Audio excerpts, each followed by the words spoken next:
Operation tiger यशस्वी झालंय। Operation tiger आज पूर्ण होणार का, अशा बऱ्याच चर्चा आहेत। कारण की फुटीर खासदारांनी ओम बिर्लांना जे पत्र दिलं होतं ते पत्र आज समोर येण्याची शक्यता आणि त्या दृष्टिकोनातून आजचा दिवस अतिशय महत्त्वाचा आहे। खासदार ओम बिर्लांना भेटल्याचे फोटो सुद्धा समोर येतील अशी ही माहिती आहे। 6 खासदारांनी जे पत्र दिलं होतं त्या पत्राला आज मान्यता मिळण्याची शक्यता वर्तवली जाते।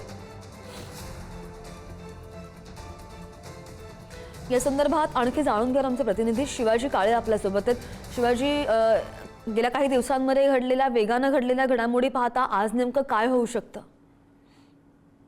आज जी माहिती मिळते त्यानुसार हे जे खासदार ओम बिर्ला लोकसभा अध्यक्षांना भेटले होते, त्यांनी अशी विनंती केली होती की आम्ही स्वनिर्णय घेत आहोत आणि आमच्या विलिनीकरण हे एकनाथ शिंदे यांच्या शिवसेनेत केलं जावं असं एक पत्र देण्यात आलंय। मर्जरचं हे पत्र आहे। त्याचबरोबर शिवसेना शिंदे यांच्या पक्षाकडनं या संदर्भामध्ये एक पत्र देण्यात आलेलं आहे। या खासदारांचं विलिनीकरण त्यांच्या पक्षात व्हावं म्हणून त्या पत्राचा मसुदा, त्या पत्राची माहिती आज माध्यमांसमोर सांगितली जाणार आहे।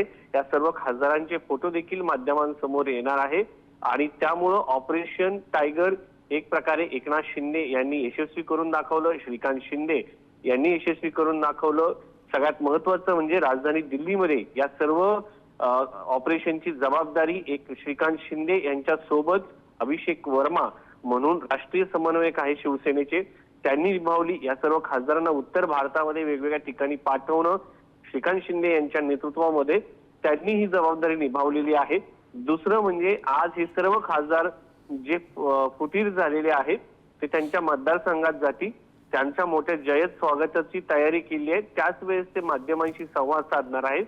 या संदर्भामध्ये एक पत्रकार परिषदेची शक्यता देखील व्यक्त केली जात आहे। मात्र हे सर्व खासदार आज त्यांच्या मतदारसंघात असतील। आपल्याला माहिती आहे की ओमराजे निंबाळकर यांनी त्यांचा स्वतःचा निर्णय आता जाहीर केलेला आहे।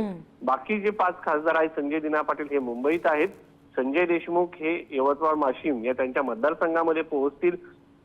त्याने जर पाहिलं तर हिंगोलीचे खासदार देखील नागेश अष्टीकर त्यांच्या मतदारसंघात पोहोचतील। भाऊसाहेब वागचौरे हे शिर्डी लोकसभा मतदारसंघाचे आहेत, ते देखील शिर्डी मतदारसंघात पोहोचणार आहेत।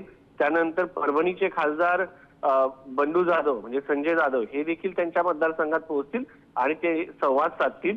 आज सकाळी साधारणपणे त्यांच्या जवळ असलेल्या एअरपोर्टवरती त्यांचं आगमन होईल असंच माहिती त्यातील एका खासदाराने सांगितलेले आहे आणि त्यानंतर त्याच ठिकाणी ते संवाद साधतील। त्या दरम्यान आज या ऑपरेशनच्या संदर्भातली पूर्ण माहिती जी आहे ती समोर येईल, एक व्हिडिओ समोर येईल, फोटो समोर येतील, पत्र समोर येईल। व्हिडिओ आणि फोटो समोर आल्यावर खऱ्या अर्थानं ऑपरेशन यशस्वी होतं की नाही हे बघूया। आणि दुसरीकडे शिवाजी, उपमुख्यमंत्री एकनाथ शिंदे विश्वास सुद्धा व्यक्त करतात की लवकरच ब्रेकिंग न्यूज मिळेल। त्या अनुषंगानं आजचा दिवस बराच महत्त्वाचा। ताजे अपडेट घेऊ, धन्यवाद दिलेल्या माहितीसाठी।